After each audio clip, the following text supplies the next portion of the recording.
New York State held its primary Tuesday. More people opted for mail-in or early voting over visiting their polling stations. This primary was pushed back from April as the number of COVID-19 cases skyrocketed.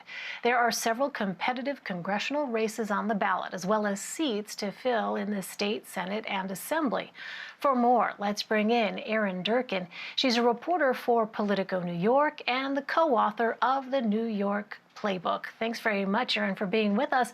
So one of the most closely watched races is in New York City between incumbent Democratic Congressman Engel and progressive and middle school principal Jamal Bowman.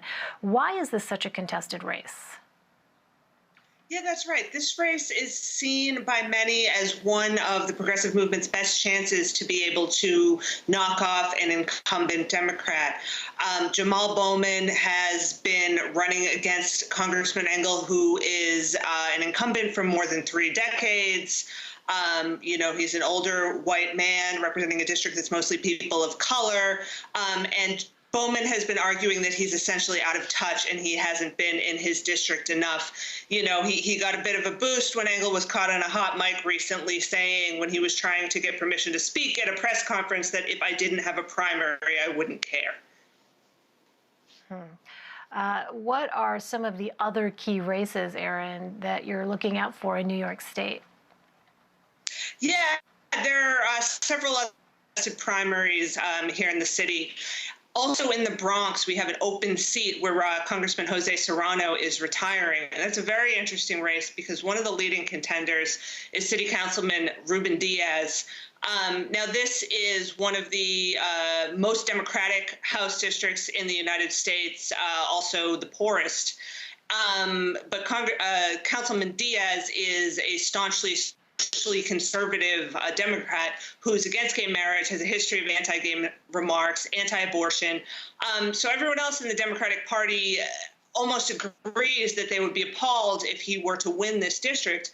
However, there are 12 candidates in this race. The progressives haven't united behind any one person.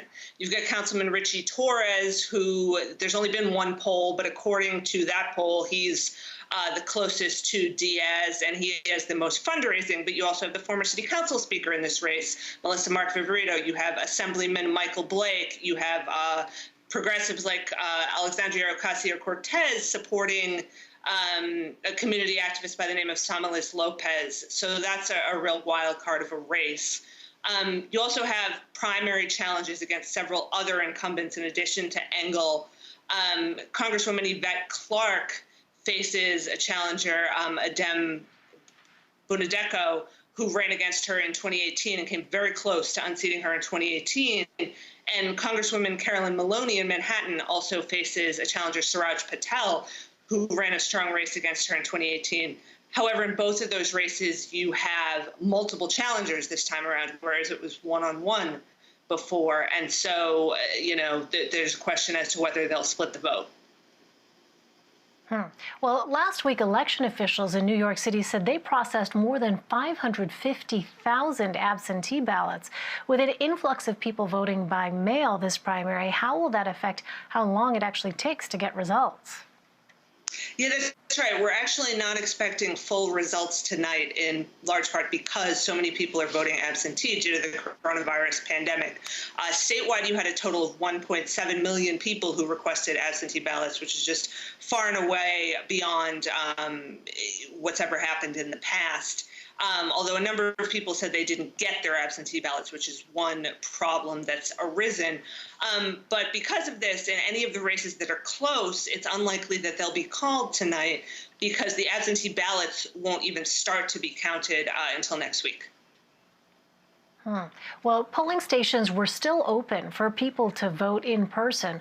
What kind of health and safety precautions have been put into place? Yeah, they were. So everyone was required to wear masks. There was supposed to be social distancing in the lines, people staying 6 feet apart. There was hand sanitizer and wipes provided at a number of sites. However, we had reporters out, at a number of sites, and several of them actually said turnout was higher than you would have expected with so many people doing absentee, in part because people didn't get their absentee ballots, so they ended up showing up. So some of them were, comparatively speaking, getting a little crowded today. Well, what other issues besides COVID-19 are important for New York voters, and how do you see those playing out in the presidential election in November? Right. Well, I mean, as far as the presidential election, the presidential primary is on the ballot also today. Obviously, that race is essentially decided, and Joe Biden is the presumptive nominee. However, the state tried to cancel the presidential election, but there was a lawsuit challenging that, and the lawsuit was successful. So they were required to hold the presidential election, with Bernie Sanders and all the other candidates still on the ballot.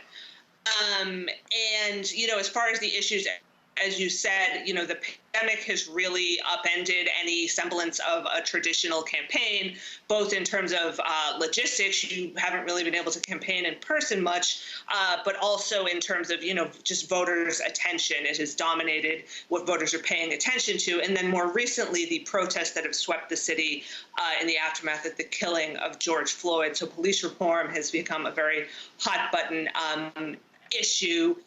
And, in spite of all of that, you still have some of the narratives coming back that have been in the last couple of elections of essentially progressives and insurgents trying to take on the more establishment wing of the Democratic Party and trying to get some new blood and some folks who are further to the left in office. A lot of fascinating storylines to watch. Erin Durkin for us. Erin, thank you very much. Thank you for having me.